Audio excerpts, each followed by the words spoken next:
역사하시는 만군의 여호와님을 찬양합니다. 하나님께서 이 시간을 축복하여 주시고 놀라운 은혜와 원총과 역사와 인도하심들이 주요 넘쳐나게 도와 주시옵소서. 악한 것들이 떠나갈지어다. 흑암의 권세를 떠나갈지어다. 정녕 말씀 속에 큰 도전과 위로와 그리고 하나님의 축복이 넘치게 하여 주옵소서. 감사합니다. 예수님 이름으로 기도하옵나이다. 아멘. 할렐루야. 인사 나눕니다. 주님으로 살아갑니다. 은혜 많이 받으세요. 예, 은혜 받는 시간이 되길 주님으로 축원합니다. 자, 본문은 예수님께서 산 위에서 많은 무리들을 모아놓고 말씀을 전하셨던 그런 내용입니다. 그래서 우리는 산상수훈 그렇게 말하기도 합니다. 특별히 오늘은 본문은 예수님께서 간음, 음욕, 그 다음에 이혼에 관한 말씀하신 부분으로 오늘날의 문화와 가치관 속에서도 여전히 깊은 울림을 주는 그런 말씀이다라는 겁니다. 그러면 이 본문이 주는 교훈은 무엇이냐라는 것을 오늘 말씀은 생각해 보며 말씀을 선포하고자 합니다. 첫째는 뭐냐면 겉보다 하나님은 마음을 보신다라는 겁니다. 뭐를 보신다고요? 마음을 보신다. 자, 예수님은 산상수훈에서 사람들이 삶의 겉모습뿐만 아니라 그 사람의 마음의 중심, 정녕 그 마음에 어떤 동기와 어떤 생각들을 갖고 있느냐, 여기에 대해서 말씀하고 있는 것을 볼 수가 있습니다. 그래서 우리 27절에 보니까 율법은 간음하지 말라라고 했지만 예수님은 그 율법의 본질을 파고들며 이렇게 말씀하십니다. 그 마음에 음욕을 품는 것조차 뭐라는 거예요? 간음이다라고 말씀하고 있다라는 것이죠. 우리가 28절을 보니까 나는 너희에게 이르노니 여자를 보고 음욕을 품는 자마다 마음에 이미 뭐하였느니라? 간음하였느니라 라고 말씀하고 있는 것을 볼 수가 있습니다. 우리가 일반적으로 그 유대 종교 지도자들이 이렇게 말하죠. 10계명 중에 제7계명을 활용해서 정녕 간음하지 말라. 이거는 직접 육체적인 간음할 때 이것을 뭐라 그래요? 간음이다 이렇게 표현합니다.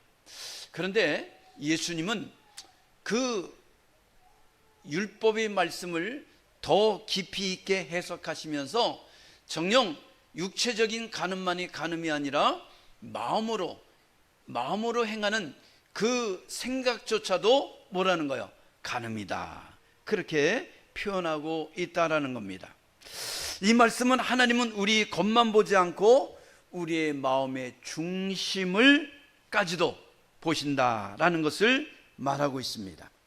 외적으로 겉으로 보기에 불륜, 간음을 하지 않았을지라도 여자를 보고 마음의 음욕을 품는다면 이미 뭐한 것이라는 거예요? 간음한 것이다. 그렇게 말씀하고 있다는 겁니다. 이처럼 율법과 세상이 보면 겉으로 드러난 사람의 이 외모와 행동으로 판단하지만 하나님은 사람의 중심을 보시는 분이다라는 것을 우리에게 말씀하고 있습니다. 한 종평 방송 중에 이혼 숙녀 캠프라는 그런 프로가 있어요. 이거를 보다 보니까 한 부부가 격렬하게 싸우는 그런 장면이 연출되고 있었습니다. 이 아내는 남편이 다른 여자와 불륜을 저질렀다고 정녕 불쾌하다면서 막 남편에게 쏘아붙이고 있었어요. 근데 남편은 굉장히 억울한 거예요. 나는 다른 여자와 불륜을 저지른 적이 없다. 그러면서 계속해서 뭐 하는 거예요? 방어를 하고 있었어요. 자, 진짜로 이 남편은 다른 여자 불륜을 저진 적이 없어요. 근데 이 아내는 왜 다른 여자와 정녕 이 친밀한 관계를 갖고 있느냐, 그러기 때문에 불쾌하다, 불륜이다, 그러면서 계속 공격하고 있는 거예요. 그래서 이 상담가가 이 두 부부를 앉혀놓고 상담을 하기 시작했어요. 남편은 이런 일이 있었기 때문에 나는 억울하다, 나는 절대 다른 여자와 정녕 불륜을 저진 적이 없다, 간음한 적이 없다, 육체적인 관계를 한 적이 없다 라고 변명을 합니다. 여자는 아니다, 했다라는 거예요. 했다라는 거예요. 그러면서 둘이서 그 상담자 앞에서도 막 싸우고 있는 거예요. 그때 이 상담자가 뭐라고 답변하냐면, 옛날에는 육체적인 관계가 있어야지만 불륜이요 간음이었지만, 지금은 아내에게 이 정신적으로 뭐라는 거예요? 직접 육체적인 간음은 안 했을지라도 정녕 다른 여자와 이 적절치 못한 그런 관계를 유지하고 있다면 그건 뭐라는 거예요? 이미 간음한 것이다 라고 얘기하더란 얘기예요. 그러니까 이 남자가 그때서야 뭐 하는 거예요? 수긍하는 거예요. 나는 육체적으로는 이 불순종한 이 불륜을 저지르지 않았지만, 그러나 내 마음이 그 다른 여자와 친밀한 관계를 갖고 있었기 때문에 이게 불륜이요 간음이라면 그렇다면 나는 인정하겠다라는 그런 것을 본 적이 있습니다. 그래요. 육체적인 관계만 불륜이 아니라 모두 불륜이라는 거예요. 내 아내 외에 다른 여자와 정녕 깊은 이 교감을 이루고 있다면, 정신적인 교감을 이루고 있다면 이거 역시도 뭐라는 거예요? 불륜이요 간음이다 라는 것이죠. 여러분, 그렇습니다. 그렇기 때문에 우리가 이 예수님께서 우리에게 말씀하시는 이 간음이라는 기준이 육체적인 간음만이 간음이 아니라 정신적인 간음도 뭐라는 거예요? 간음이다 라고 그렇게 명쾌하게 말씀하고 있어요. 그렇다면 이 세상에 정녕 이 간음죄에 걸리지 않은 사람이 거의 없다라는 것이죠. 우리가 이 길을 가다 보면 그러잖아요. 남녀가 선남 선녀가 길을 가다가도 이 남자가 어떻게 합니까? 좀 이쁜 여자가 지나가면 자기도 모르게 고개가 이렇게 돌아가는 그런 상황을 볼 수 있잖아요. 이거 역시도 뭐가 될 수 있는 거예요? 이거 역시도 정녕 하나님 보시기에는 그 중심에 간음했다라고 표현할 수 있다는 것을 우리가 알아야 된다는 거예요. 그렇기 때문에 세상에서 간음죄에 걸리지 않을 사람이 있어요, 없어요? 없다라는 거예요. 없다라는 것을 표현합니다. 자, 그렇다면 다 어디에 갈 수밖에 없어요. 오늘 성경 비유하면 29절에 보니까 뭐라고 말합니까? 내 오른손이 너를 실족하게 하거든 빼어버리라. 내 백체 중 하나가 없어지고 온몸이 지옥에 던져지는 것이 유익하니라. 네 온몸이 지옥에 던져지지 않는 것이 유익하니라. 그렇기 때문에 정녕 지옥에 던져지지 않을 사람이 세상에 하나도 없다라는 것이죠. 그렇기 때문에 누구의 은혜가 필요한 거예요? 예수 그리스도의 은혜가 필요한 것이다 라고 우리는 분명히 알아야 된다는 거예요. 그러니까 내 생각, 내 행위를 통해서 구원받을 자가 아무도 없기 때문에 예수 그리스도의 보혈의 피로 내 죄를 씻겨야지만 내가 하나님 앞에 나갈 수 있고 하나님이 자녀라 일컬음을 받을 수 있으며 천국에 들어갈 수 있는 축복의 은혜가 주어질 수 있다라는 것을 우리가 분명히 깨닫길 주님으로 축원합니다. 그래요. 그래서 이 종교 지도자들에게, 정녕 바리새인과 서기관들에게 예수님께서 와 있을진저 회칠한 무덤들이요 라고 외친 이유가 뭐예요? 독사이 자식들하고 정녕 그들에게 징계하며 면박을 줬던 이유가 뭡니까? 정녕 그들은 그들만큼 율법적으로 율법의 기준 속에서 이 율법을 잘 지키는 사람들이 없었다라는 거예요. 근데 그들의 기준은 뭐냐? 내가 육체적으로 죄를 짓지 않으면 나는 하나님 앞에 정당하다라는 이런 사고를 갖고 있었다라는 것이죠. 그러나 주님은 그들의 잘못된 생각을 뭐 하는 거예요? 그들의 잘못된 생각을 정녕 바로 깨닫게 하시는 것을 볼 수가 있다라는 거예요. 그게 뭐예요? 너희들이 행동으로 죄를 짓지 않았을지라도 마음으로 죄를 지었다면 그것이 죄라는 거예요. 하나님은, 사람은 너희들이 중심을 보지 못하지만 하나님은 우리의 중심을 보고 계시다라는 것을 말씀하고 있다라는 것이죠. 그러기에 하나님 보시기에는 모두가 뭐라는 거예요? 죄인이다 라고 말해요. 그래서 예수 그리스도를 믿지 않으면 구원받을 사람이 이 세상에 아무도 없다라는 것이죠. 그래서 사도 바울이 뭐라고 말합니까? 의인은 없나니 하나도 없으며 모든 사람이 죄를 범하였음에 하나님의 영광에 이를 자가 없다라고 명확하게 못 받고 있다라는 거예요. 그래서 우리는 그래서 예수 그리스도를 믿어야 되는 거예요. 예수 그리스도를 믿어야지만 내 죄가 사함을 받고 하나님을 아버지라 부를 수 있으며 저 천국이 소망을 갖고 살아가는 큰 은혜가 주어지는 줄 믿습니다. 할렐루야. 우리가 사무엘상 16장에 보면 사무엘이 다윗에게 기름 붓는 장면이 나옵니다. 하나님께서 이 사울 왕을 버리시고 새로운 왕을 세우려 하실 때 사무엘 선지자는 이새의 아들 중에서 왕을 찾으러 가게 됩니다. 이새의 장남 엘리압이 나타났을 때 사무엘은 이렇게 생각합니다. 사무엘상 16장 6절에 보면 그의 용모와 키를 보고 마음에 이르기를 여호와의 기름을 부으실 자가 과연 주 앞에 있도다 라고 말합니다. 이 엘리압, 이새의 장남이었던 이 엘리압을 보고 그의 용모와 그의 키를 보고 마음에 이르기를 여호와의 기름을 부으실 자가 과연 주 앞에 있도다 라고 생각했다라는 겁니다. 그러나 하나님께서는 사무엘에게 뭐라고 말씀하신지 아십니까? 사무엘상 16장 7절을 보니까 사람은 외모를 보거니와 나 여호와는 뭐를 보느니라? 중심을 보느니라. 그렇습니다. 사람은요 외모를 봐요.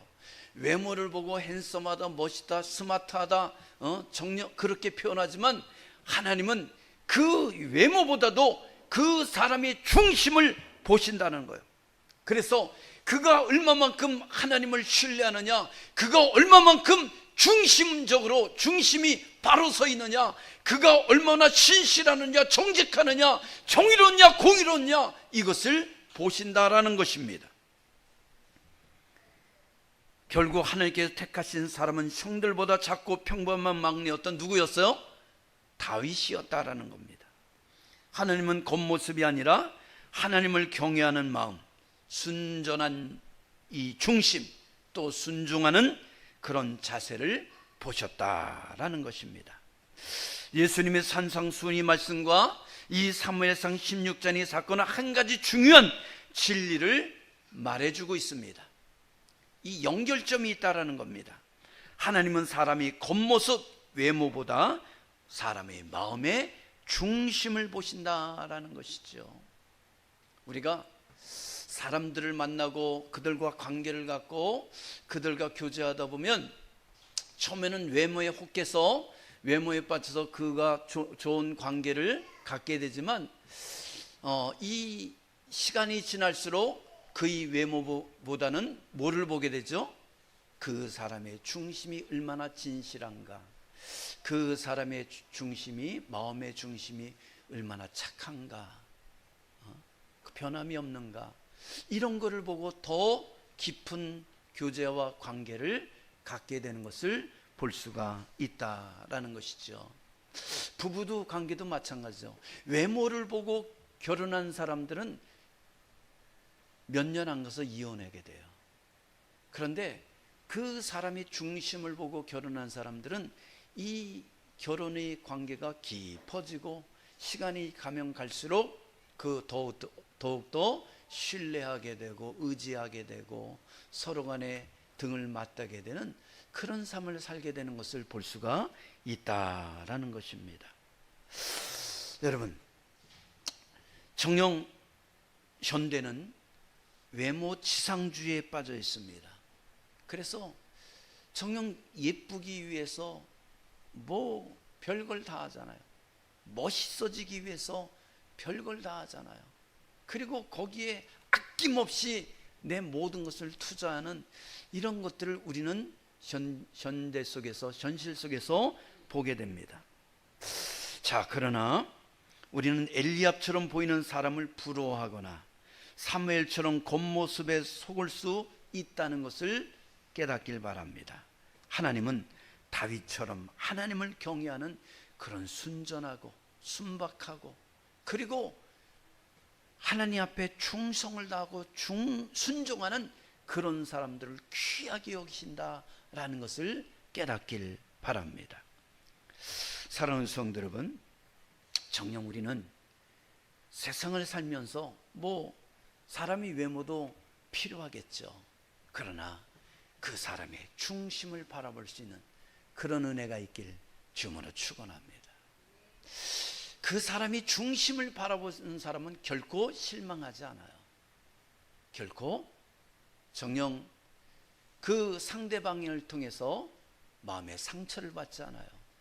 그리고 그 관계가 친구든 부부든 그리고 사회의 어떤 지인이든 간에 중심을 보고 이 관계를 갖고 그리고 교제를 하는 사람들은 정녕 더 깊어지고 내가 이 사람을 만난 것이 정녕 축복이구나라는 것을 깨닫게 될 줄 믿습니다. 그래서 우리 광민의 성도는 겉과 속이 한결같은 그런 하나님 앞에도 사람 앞에도 이 속이 진실된 안고 같은 그런 사람들이 되길 주님으로 축원합니다. 내면의 순결함은 두 번째 뭐냐? 마음의 방향에 이 방향이 죄의 시작이 된다는 것을 깨닫길 바랍니다. 오늘날 우리는 이 시각의 유혹이 넘쳐나는 그런 시대에 살고 있습니다. 스마트폰 하나로 우리는 모든 콘텐츠를 다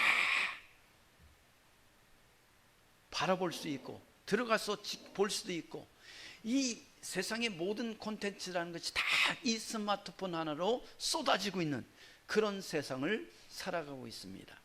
유튜브, 인스타그램, 그다음에 틱톡 등 이 짧은 콘텐츠 속에는 자극적인 옷차림, 춤, 그다음에 이런 성적 이미지가 다 담겨 있다라는 것을 볼 수가 있죠.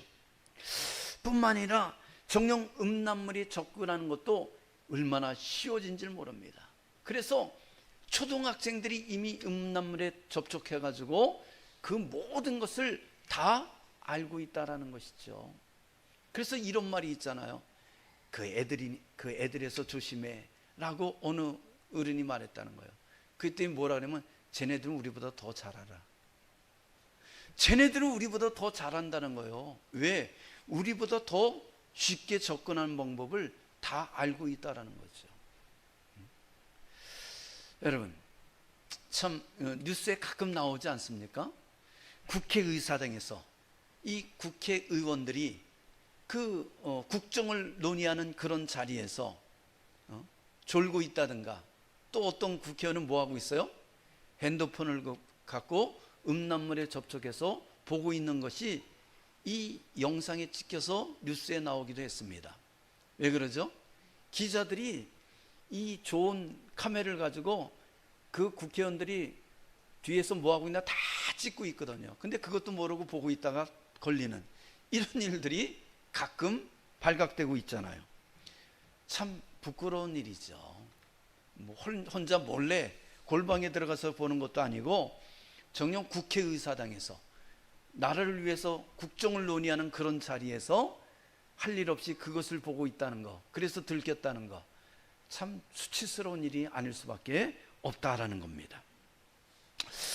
여러분, 마케팅 수단으로 여성과 남성을 성적 대상으로 삼고 있습니다. 외모와 노출을 이용하고 있습니다. 세상은 그것을 뭐라고 말하는지 아세요? 옛날에는 부끄러워서 정녕 숨기까지 했습니다. 근데 지금은 너무나 당당해졌어요. 뭐라 그러면 자유다 그렇게 표현합니다. 그리고 내 취향이다 그러면서 뻔뻔하게 나오는 그런 세상이 되었다. 그렇게 미워하는 세상이 되어버렸다는 겁니다. 하지만 예수는 분명히 말씀하십니다. 마태복음 5장 29절에 뭐라고 말이죠? 너희 눈이 너를 실족해 하거든 빼어버려라. 너희 눈이 너를 실족해 하거든 빼어버려라. 눈을 빼고서 지옥에 가지 않는 것이 유익하다 그렇게 말합니다. 여러분, 예수님의 이 말씀은 과격하게 들릴 수 있습니다. 과격하죠. 하지만 이것은 죄의 심각성과 적극적인 결단이 필요하다는 것을 말해주고 있다라는 겁니다. 우리가 어떤 대상을 보게 되잖아요. 그러면 그 대상이 생각이 돼요. 그리고 그 생각은 마음에 남게 됩니다. 각인하게 돼요. 담게 됩니다. 그러면 그 마음을 담게 되면 나중엔 그것은 뭐가 되죠? 행동으로 옮겨지는 것을 보게 돼요. 그래서 어떤 것을 보게 되면 생각하게 되고 마음에 담게 되고 마음에 담겨진 것이 행동하게 된다는 거예요. 좋은 것을 보고서 생각하게 되고 마음에 담겨지고 행동하게 되면 좋은 결과가 나와요. 그런데 정녕 잘못된 것을 보고 잘못된 것을 생각하고 마음에 담겨지고 행동하게 되면 잘못된 결과, 잘못된 행동들이 이루어진다는 것을 우리는 너무나 잘 알고 있다는 거죠. 여러분, 그래서 우리 자녀들이 어떻습니까? 좋은 것을 보고 좋은 생각을, 좋은 것을 마음에 담겨두면 좋은 행동을 하게 돼요. 그런데 세상에 나쁜 것을 바라보고 정녕 그것을 생각하고 마음에 담겨두면 잘못된 행동들이, 그래서 죄악된 일들이 세상에 이루어지고 있는 것을 우리가 삶 속에서, 사회 속에서, 그리고 뉴스 속에서 우리가 볼 수 있다라는 겁니다. 그래서 예수님께서 음욕을 품는 자나 마음에 이미 간음하였다는 것 말씀은 정녕 그 잘못된 것을 보고서 생각하고 마음에 품었기 때문에 이것을 잘못된 행동으로 나타날 수 있다라는 거예요. 그렇기 때문에 이미 생각하고 있다라는 것은, 이미 잘못된 것을 보고 생각하고 있다라는 것은 뭐예요? 마음에 이미 음욕을 품었다면 그것은 가늠한 것이다라고 말씀하고 있다라는 겁니다. 그래서 나를 실족해 하는 것을 여러분 보지도 말고 만지지도 말고, 그리고 정녕 돌아서는 고개를 돌리는 은혜가 있길 주문으로 축원합니다. 우리가 이 TV를 보다 보면, 영상을 보다 보면 좀 일명 야한 영상이 나오면 자녀들하고 보고 있다면 어떡하죠? 엄마 아빠들이 이렇게 눈을 가리죠. 눈을 뭐 하라는 거요? 눈으로 보면 생각하게 되고, 생각은 마음에 담게 되고, 그리고 나중에 그것이 행동으로 옮겨지기 때문에 부모들이 자꾸 뭐 하는 거예요? 그걸 못 보게 하는 거예요. 또 우리가 길을 걸어가다가도 정녕 끔찍한 어떤 사건, 끔찍한 어떤 일들이 일어나면 어떻게 하죠? 교통사고 같은 끔찍한 것이 보여질 때 아이들이 눈을 가려요. 왜 그러죠? 그것이 생각하게 되고 마음에 남으면 그것이 그에게 트라우마로 남게 되기 때문에 그래요. 나중에는 그것이 잘못된 행동으로 옮겨질 수 있기 때문에 가려주는 거예요. 할렐루야. 그래서 우리 삶 속에 정녕 죄악된 것이 내 눈에 보이거든 내 눈을 가려버리는 그런 은혜가 있길 주님으로 축원합니다. 여러분, 사무엘하 11장에 보면 다윗과 밧세바의 사건이 있습니다.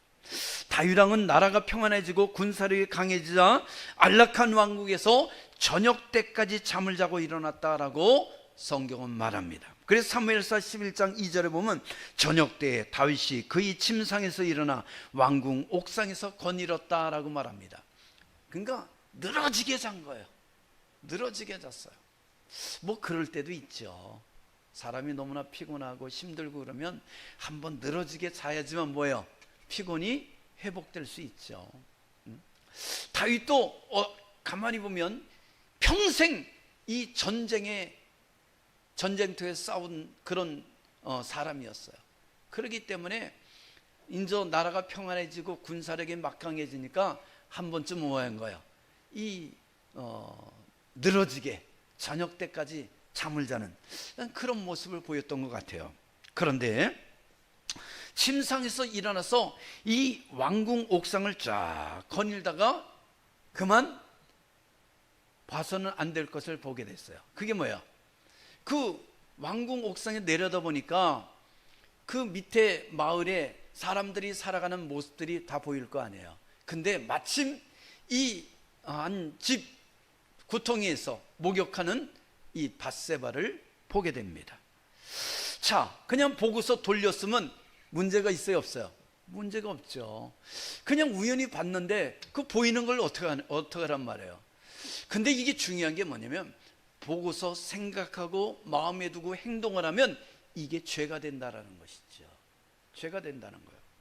그래서 사무엘하 11장 4절에 보면 이런 말이 있어요. 다윗이 사람을 보내어 그 여자를 자기에게로 데려오게 하고 그와 동침했다라고 말합니다. 다윗은 한 번 본 것을 마음에 품고 사람을 보내어서 그 여인이 누구인지 확인하게 하고 뿐만 아니라 전령을 보내서 그 여자를 데려와서 뭐 했다는 거예요? 동침했다는 거예요. 여러분, 보고서 돌려버렸으면 상관없는데 보고서 마음에 품고 뭐 했다는 거예요? 사람을 보내서 데리고 왔다는 거예요. 행동을 했더니 정령 간음죄에 빠지게 되었다라는 거죠.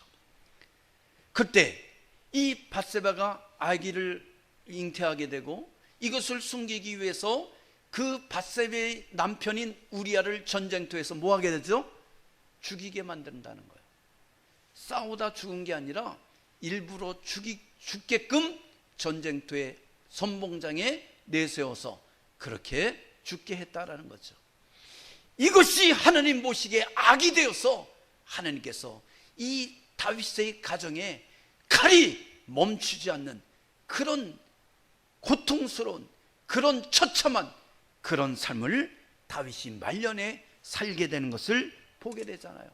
그래서 어떻습니까? 아들 압살롬에 의해서 쿠데타가 일어나고 그 아들에 의해서 그 왕위 자리에서 쫓겨나는 이런 기가 막힌 일까지 겪게 되었다라는 것이죠. 왜요? 왜 이런 일이 일어났죠? 다윗이 죄 때문에 그래요. 봤어.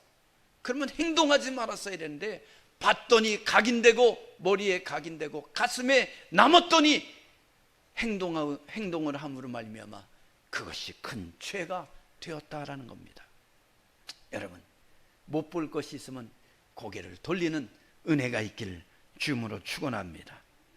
그것이 행동으로 옮겨질 때 뭐가 되는 거요? 죄가 된다는 것을.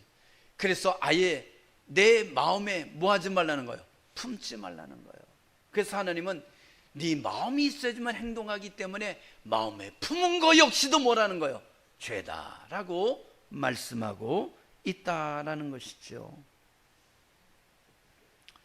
사랑하는 성도 여러분, 요즘 나의 눈과 마음이 자주 머무는 것이 어디입니까? 유혹 앞에서 즉시 시선을 돌리고 마음을 하나님께로 돌리는 그런 사람들이 되길, 그런 성들이 되길 주님으로 축원합니다. 만일 내 오른 눈이 너를 실족해 하거든 빼어버리시길 바랍니다. 온몸이 지옥에 던지는 것보다 그것이 낫다라는 것이지요. 여러분, 아니 눈을 어떻게 뽑을 수 있습니까? 근데요, 내가 죄를 짓고 지옥의 그 불꽃 속에서 영원토록 고통하는 것보다 차라리 눈 하나 빠지는 것이 낫다라고 말하고 있다는 거예요. 우리가 이 도박에 빠지면 어떨 것 같아요? 뭐 도박이라는 거 뭐 점백치고 이러면 별거 아닐 것 같잖아요. 근데 이 도박에 물을 들면, 이 도박에 빠지면 정녕 살이 분별이 안 갈려져요. 그래서 어떻게 되죠? 나중에는 아내도 팔아먹고 딸도 팔아먹는 이런 일들이 우리나라 옛날에 얼마나 많았습니까? 왜 그러죠? 잘못된 것을 보고 잘못된 것을 생각하고 잘못된 것을 마음에 품고 행동했더니 뭐가 된 거예요? 죄가 잉태한 거예요. 여러분, 죄가 잉태하면 뭐가 어떻게 된다고 그랬어요? 사망에 이른다고 말하잖아요. 그렇기 때문에 아예 죄악된 것은 가지도 말고 보지도 않는 그런 은혜가 있길 주님으로 축원합니다. 끝으로 내면의 순결은 뭐냐? 정결한 마음이 건강한 관계를 만든다는 거예요. 이 정결한 마음은 단지 개인의 경건함만을 위한 것이 아니라는 거예요. 그것은 가정, 또한 결혼, 친구관계, 공동체를 건강하게 만드는 것이다 라는 것을 우리가 깨닫길 바랍니다. 예수님은 이혼에 대해서 말씀하십니다. 우리가 마태복음 5장 31절로 32절에 우리 한번 같이 읽어볼까요? 31절 32절 시작. 또 일러스되 누구든지 아내를 버리거든 이혼 증서를 줄 것이라 했으나 나는 너에게 이르노니 누구든지 음행한 이유 없이 아내를 버리면 이는 그로 가늠하게 함이요 또 누구든지 버림받은 여자에게 장가든 자도 가늠함이니라 라고 말합니다. 예수님 당시에는 남존여비 사상이 강했어요. 남자는 존귀하고 여자는 비천하다, 이런 사상이에요. 근데 이것은 이 예수님 당시 사회 속에서만 그런 것이 아니라 우리나라 조선시대에도, 아니 지금도 여전히 조금씩 남아있는 모습을 발견할 수 있다라는 것이죠. 남성이 이혼 정서를 써주고 쉽게 이혼할 수 있는 구조였다는 거예요. 그러니까 결혼했어요. 그런데 아내가 이것저것 마음에 안 들어. 그러면 어떻게 해요? 평생 동반자가 아니라 이 평생 같이 걸어가야 될 그런 동반자가 아니라 뭐예요? 이혼 정서를 써주고 그냥 쫓아내버렸다라는 거예요. 이러니 이 사회가 얼마나 엉망진창이었겠냐는 거예요. 그래서 여성은 큰 상처를 받는 그런 사회였다는 겁니다. 예수님은 결혼을 한차게 여기던 문화를 뭐 했어요? 책망하시면서 이 말씀을 하신 것이라는 거예요. 결혼의 소중함과 책임을 강조하신 거예요. 여러분, 결혼이라는 것은 소중한 것이죠. 정녕 선남 선녀가 만나서 한 가정을 이루었다는 것, 이것은 내 마음에 안 든다고 깨어지고 그리고 박살내는 그렇게 멋대로 하는 것이 아니라 여기에는 반드시 뭐가 따라야 된다는 거예요? 책임이라는 게 따라야 돼요. 이 책임이라는 것은 언제든지 무거우면 내려놓는 것이 아니라 무겁고 버거워서 나를 짓누른다 할지라도 끝까지 뭐 하는 거예요? 죽을 때까지 책임지는 것. 이게 뭐예요? 이게 결혼이죠. 근데 요즘에 헐리우드 유명 배우들을 가만히 보면 좀 유명세가 있고 그렇다면 그들의 결혼 내역을 보면 3번, 4번 그 이혼한 경력들이 대부분 있는 것을 볼 수가 있죠. 근데 이것이 무슨 부귀와 건세, 명예의 무슨 간판인 것처럼 그렇게 딱 자랑스럽게 내비치는 것이 있고, 그것을 보고 요즘 세대들 뭐예요? 따라 행하는 이런 못난 자들이 세상에 많이 있다는 거예요. 여러분, 이것은 잘못된 것이라는 것을 우리가 깨닫길 바랍니다. 반드시 결혼이라는 것은, 남녀가 만난다는 것은 언제나 내 마음에 들지 않으니까 헤어져, 이게 아니라 항상 뭐가 있다는 거예요? 책임이 있다는 거예요. 예수님은 결혼한 부부의 정결함, 신실함, 희생적인 사랑, 거기에 책임감이 있다는 것을 항상 깨닫고 그 책임감을 가지고 뭐 하라는 거예요? 이 부부의 관계를 아름답게 신실하게 이어가야 된다는 것을 말해주고 있다라는 것이지요. 한 예를 들고자 합니다. 지호 씨는 30대 초반에 직장인이었습니다. 신앙도 있고 교회 청년부에서 섬기며 신실하게 살아가려고 노력하는 평범한 크리스찬이었습니다. 그는 몇 년 전 결혼했고 아내와 함께 믿음 안에서 소박한 삶을 살아가고 있었습니다. 어느 날 대학 시절 짝사랑하던 여성이 SNS를 통해 지우 씨에게 연락해 왔습니다. 오랜만이다. 잘 지내? 가벼운 메시지였지만 지우의 마음에는 설렘과 옛 감정이 되살아났습니다. 그녀는 여전히 매력적이었고 지우는 자신도 모르게 그녀의 프로필 사진을 자주 확인하고 답장을 보내고 또한 답장을 기다리기도 했습니다. 은근히 아내에게는 비밀로 하게 되었다라는 것이죠. 그러던 어느 날 아내가 지우의 핸드폰을 우연히 보게 되었고 메시지를 확인하게 되었습니다. 내용은 큰 문제가 없었습니다. 그냥 옛 친구, 대학 동창과 그냥 담소를 나누는 그런 평범한 내용이었습니다. 그러나 그의 태도와 눈빛이 흔들리고 있었음을 아내는 느낄 수 있었다는 거예요. 우리는 그것을 뭐라 그러죠? 여자의 촉감이라 그러죠. 여자의 촉감. 별일 없어요. 아무 문제 없어요. 뭐 내용을 봐도 별로 없어요. 근데 여자들은 뭘 느끼죠? 촉감이 있다고 그래요. 그래서 가끔 이 드라마 같은 데를 보면서 그러죠. 나 아무렇지도 않아. 나 별일 없어. 난 깨끗해. 남자들이 그러면 여자는 그러죠. 내 촉감이 그래. 내 촉감. 아, 그놈의 촉감이 뭔지, 그죠? 내 촉감이 그래. 여러분, 이 아내가 촉감을 느꼈다라는 거예요. 그래서 이 지우 씨는 결단을 하게 됩니다. 그날 밤 혼자 기도하며 하나님께 눈물로 기도합니다. 하나님, 제 마음이 이미 정결하지 못했습니다. 불륜의 행동은 안 했지만 제 마음은 다른 삶을 향하고 있었습니다. 제 아내를 향한 사랑보다 저 자신의 감정, 욕구, 욕망을 더 생각했습니다. 용서해 주시고 제 마음을 새롭게 하여 주옵소서. 그렇게 하나님께 먼저 회개를 했습니다. 그리고 그 다음날 아내에게 솔직하게 고백하고 용서를 구했으며 또한 SNS 친구를 삭제하고 마음을 지키기 위해 결단을 했다는 거예요. 여러분, 결단한다는 것은 지워버리는 거예요. 이레이지, 지우는 거예요. 삭제해버리는 거예요. 여러분, 갖고 있으면 자꾸 뭐하죠? 갖고 있으면, 마음에 품고 있으면 행동하게 돼 있어요. 그렇기 때문에 지워버리는 그런 은혜가 있길 주님으로 축원합니다. 죄악된 것, 잘못된 것, 이런 것들은 뭐 하는 거예요? 지워버리는 거죠.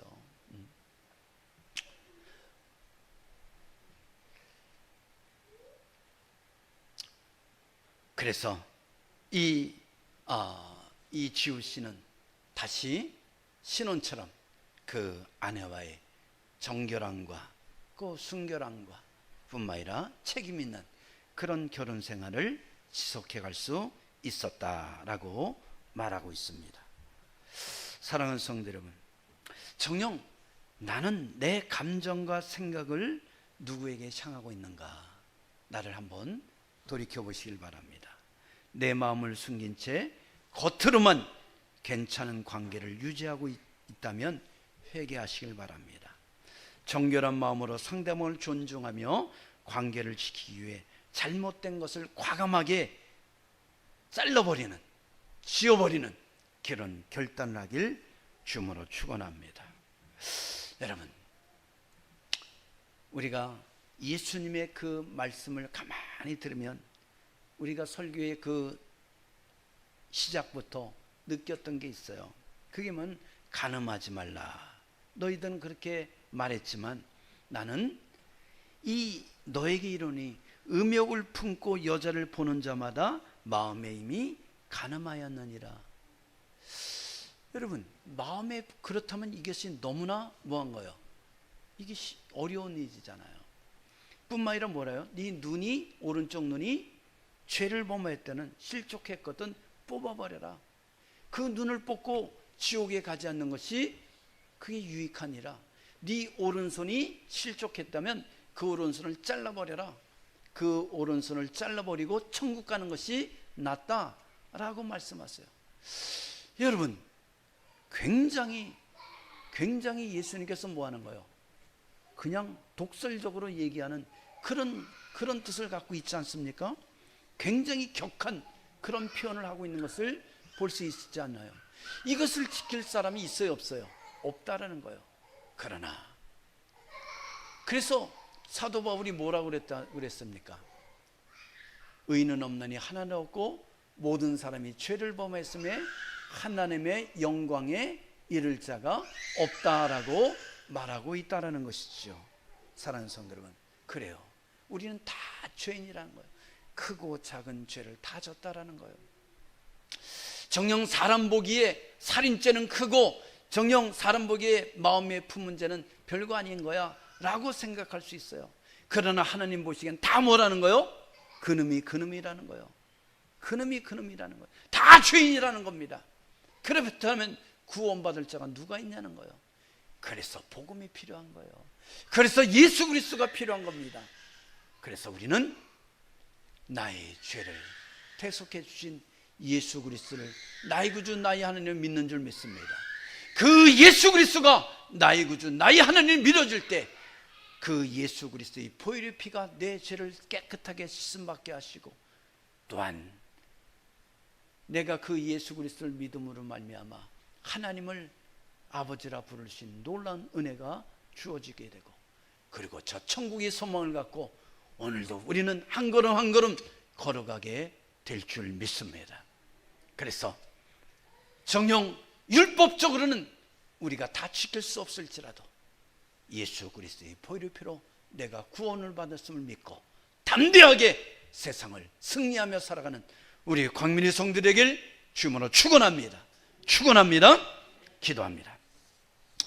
사랑이 많으신 하나님 감사합니다. 오늘 우리에게 귀한 은혜를 허락하여 주시고 주님의 존재를 예배드리며 경배하며 찬양드리게 하심을 감사합니다. 축복하여 주시고 역사하시고 은혜 베푸시고 함께하여 주시옵소서. 진실로 예수 그리스도를 말미암아 내가 구원받았음을 고백하며 하나님의 자녀가 되었음을 고백합니다. 하나님의 자녀답게 살아갈 수 있도록 은혜 베풀어 주옵소서. 감사합니다. 예수님 이름으로 기도하옵나이다.